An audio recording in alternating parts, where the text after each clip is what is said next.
이 서울에서 부교육자 생활을 했을 때 방배동 카페 골목에서 조그만 이 슈퍼를 하셨던 분이 계셨습니다. 그분이 저를 보더니 나 때는 말이야 그러면서 이 3, 40년 전 이야기를 하셨어요. 그 당시 방배동 카페 골목은 대한민국 최고의 번화가였습니다. 그분이 말하기를 자기가 그 카페 골목 모든 음식점에 이 주류를 다 댔답니다.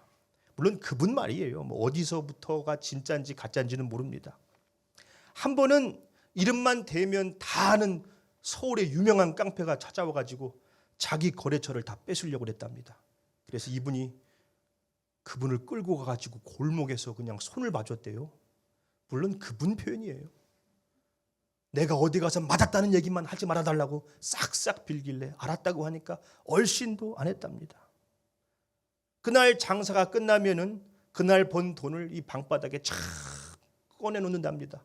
너무 많아가지고 그냥 한가득이래요. 손으로 쓸어 모을 수가 없어가지고 이 갈기로 긁는답니다. 이렇게 싹싹 긁어가지고 돈을 침을 탁탁 뱉어가면서 세면은 그게 그렇게 재밌대요. 침을 너무 뱉어가지고 목에 탁 들어간답니다. 야, 이렇게 세다가 손에 지문이 다 없어지면 어떡하지? 야, 결국 돈을 다 못 세고 잠이 든다는 거예요. 목사님 돈 세다가 잠들어 봤어요. 아니 뭐 제가 그럴 리가 있었을까요? 저는 매일같이 그랬습니다. 그분이 그래요. 그때 번 돈으로 여기 땅을 샀어야 되는데. 사람들은 이 셈하는 것을 좋아하지요. 매출, 연봉, 점수, 조회수 이런 숫자들은 마치 우리의 삶을 객관적으로 평가하는 것 같습니다. 거기 한 달 매출이 얼마야?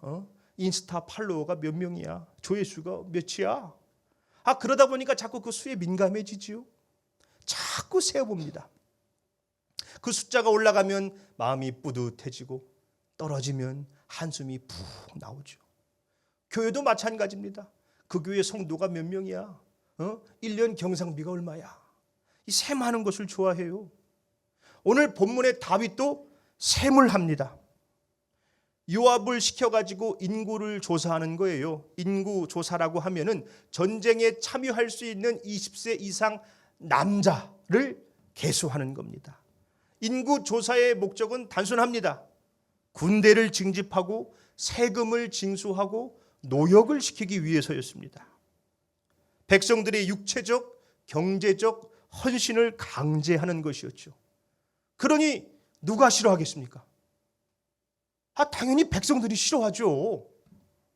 당시 이스라엘은 자율적 모병제였습니다. 전쟁이 일어나면은 우리가 하나님을 위해서 나가자. 그러고 알아서 참여를 했어요. 자율적으로. 자, 그런데 만약에 마음에 안 들어요. 명분도 없는 전쟁이야. 이것은 하나님의 뜻이 아니라 이 왕의 욕심 같은데 그러면은 안 나갔어요. 그러니까 정치적으로 왕을 견제할 수 있었죠. 왕 입장에서는 어때요? 심기가 불편하죠. 백성들을 구워 삶아야 되니까요. 아니 내가 명령했는데 안 나와? 자, 지금 인구를 조사하겠다는 것은 모병제에서 징병제로 의무복무로 전환을 하겠다는 겁니다. 왜 지금 다윗이 인구 조사를 했을까요? 나가는 전쟁마다 다 이겼습니다. 암몬 자손의 모든 성읍들이 모래성처럼 무너지고 그 블레셋의 커다란 장수들이 충풍 낙엽처럼 쓰러졌습니다. 지금 그 어느 때보다 막강한 군사력을 갖고 있었어요. 백성들이 알아서 잘하고 있는데 왜 굳이 인구 조사를 하냐 말이에요. 다윗은 이 숫자가 주는 영광을 좀 누려보고 싶었던 겁니다. 인구를 세면서 그 숫자가 주는 그 든든함, 기쁨에 좀 젖어보고 싶었던 것이죠. 미국을 인터넷상에서 천조국이라고 해요. 국방비 예산을 1,000조를 쓴다. 천조국. 까불지 마 이거죠. 천조국이야.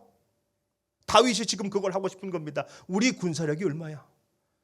150만 대군이 넘어. 까불지 마. 부엘살바에서부터 단까지 전쟁에 참여할 수 있는 숫자를 한번 계수해봐라. 내가 어떤 나라를 이루었는지를 좀 보여주겠다. 이 모든 것이 자기 힘으로 된 줄 안 것입니다. 교만해진 거예요. 내가 이 나라를 이루었구나. 그런데 성경은 분명히 말씀합니다. 역대상 11장 9절 우리 함께 읽어볼까요? 만군의 여호와께서 함께 계시니 다윗이 점점 강성하여가 아니라 하나님이 함께 하셨기 때문에 강성해졌다는 거예요. 그런데 자기 능력으로 된 줄 안 것이죠. 원래 다윗은 어떤 사람이었습니까? 신실한 사람이었어요. 우리 사무엘상 17장 45절 47절을 볼까요? 다윗이 블레셋 사람에게 이르되 너는 칼과 창과 단창으로 내게 나오거니와 나는 만군의 여호와의 이름 곧 네가 모욕하는 이스라엘 군대의 하나님의 이름으로 내게 나아가노라. 또 여호와의 구원하심이 칼과 창에 있지 아니함을 이 무리에게 알게 하리라. 전쟁은 여호와께 속한 것인즉 그가 너희를 우리 손에 넘기시리라.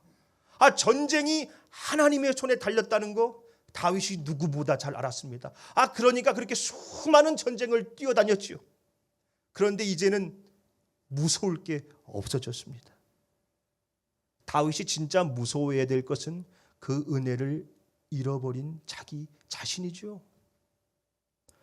이제는 하나님이 없어도 괜찮다는 거예요. 자, 이스라엘이 110만, 유다가 47만.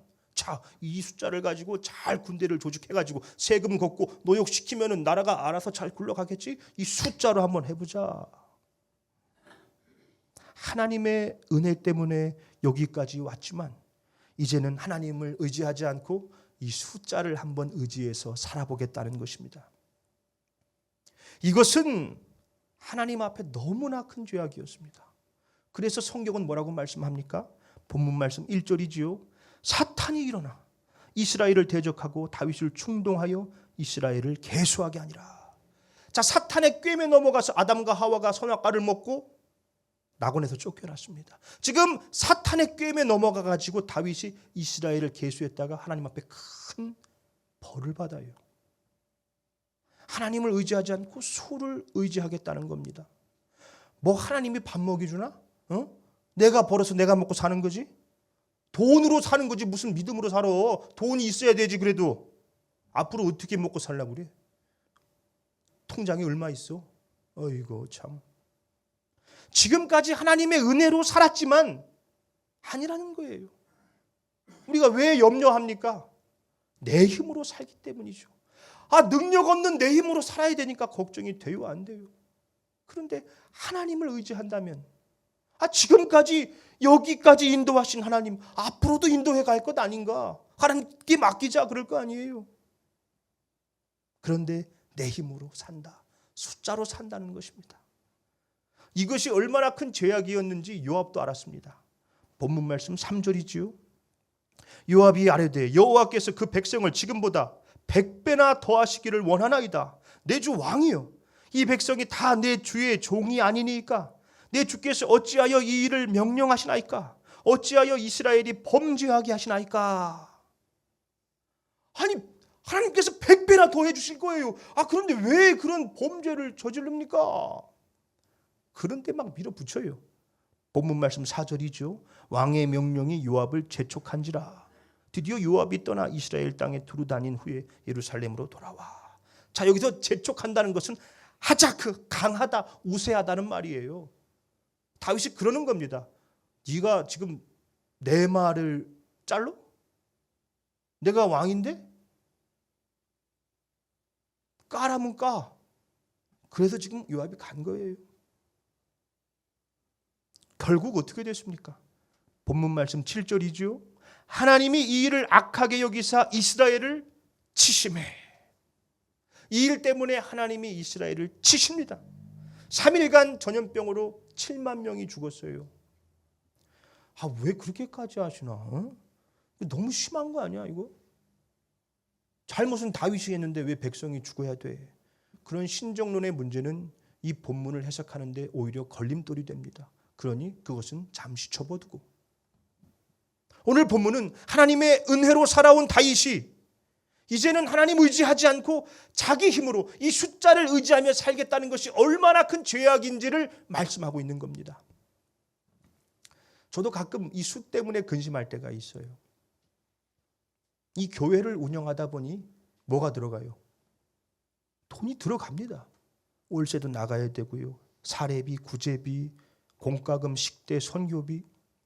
아직까지 교회 재정을 다 이은진 사모가 감당을 하고 있어서 제가 가끔씩 물어봅니다. 우리 교회가 한 달에 얼마 써?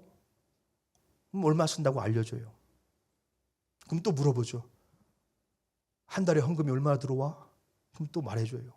그럼 아쉽게도 늘 나가는 돈보다 헌금이 적습니다. 자, 그럼 어떻게 되는 거예요? 마이너스가 되는 거 아닙니까? 그럼 제가 무슨 생각을 하겠어요? 앞으로 얼마를 더 버틸라나. 개척 초기에 이수교회에서 3년간 매월 100만 원씩 보내줬습니다. 얼마나 감사해요. 그때 아내가 그랬어요. 3년간은 걱정 없다. 3년간. 그러니까 그만 물어봐. 그때 제가 그 100만 원을 의지했던 것 같습니다. 3년은 괜찮구나. 그런데 지금은 3년이 지났고 개척 지원금도 끊겼습니다. 그때 새만 걸로 치면 지금 굉장히 어려워야 됩니다. 근데 얼마 전에 아내가 그래요. 앞으로 3년은 괜찮다. 그러니까 걱정하지 마라. 그렇다고 헌금이 지출보다 많은 게 절대 아니에요. 지금도 우리가 한 달 쓰는 돈보다 헌금이 적습니다. 그럼 아내가 거짓말하는 겁니까? 무슨 따로 적금을 들었을까요? 로또를 맞았어 당신? 생각지도 못한 손길을 통해서 하나님이 헌금을 보내주세요. 어려울 때마다 돕는 손길들을 보내주셔서 하나님이 이 교회를 세워가십니다. 교회는 헌금으로 운영되는 것이 아니라 하나님이 세워가시는 공동체라는 것이지요. 그러니 이 수를 의지하지 말고 하나님을 의지해야죠. 우리의 삶도 마찬가지입니다. 지금까지 우리가 어떻게 살아왔어요? 내 힘으로, 내 능력으로 살았습니까? 그러면 절대 우리가 이 자리에 지금 앉아 있을 수가 없어요. 하나님이 부르셨기에 이 예배의 자리에 나올 수가 있는 것입니다. 하나님이 우리를 여기까지 인도하신 것이죠. 하나님의 은혜로 사는 것입니다. 그런데 계속 이 수에 매여서 지금도 마치 내 능력으로 사는 것처럼 하나님을 의지하는 것이 아니라 그 숫자를 헤아리면서 그거를 붙들고 산다면 되겠습니까? 하나님을 의지하지 않고 내 힘으로 나를 믿고 사는 것이 얼마나 미련하고 큰 죄가 되는지 오늘 성경은 우리들에게 분명히 말씀하고 있습니다. 말씀을 맺겠습니다. 하나님의 은혜로 죄사함 받아 하나님의 자녀가 된 그리스도인들은 하나님을 의지하고 살아야 합니다. 예수님을 영접한다는 게 그런 것입니다. 내가 주인 돼서 살다가 이제 그 주인의 자리에서 내려와 하나님을 내 주인으로 모시고 사는 거예요. 그러니 그분을 의지하는 법을 배워야 합니다. 나 같은 죄인 살리신 그 은혜 놀라워라는 찬양이 있지만은 어떤 분이 그래요. 그 은혜 맨날 있는 내가 더 놀라운 거 아니냐? 우리 행복한 교회는 하나님이 이끌어 가시는 공동체입니다. 우리의 삶은 숫자가 아니라 하나님의 손에 달려 있습니다. 그러니 액수, 조회수, 인원수를 헤아리며 근심하며 사는 것이 아니라 우리를 여기까지 인도해 주신 그 에베네셀의 하나님을 붙들고 그 하나님을 기억하며 모든 근심과 걱정, 염려를 맡기고 하나님만 의지하는 행복한 교회가 되기를 소망합니다. 하나님이 이루어 주실 겁니다.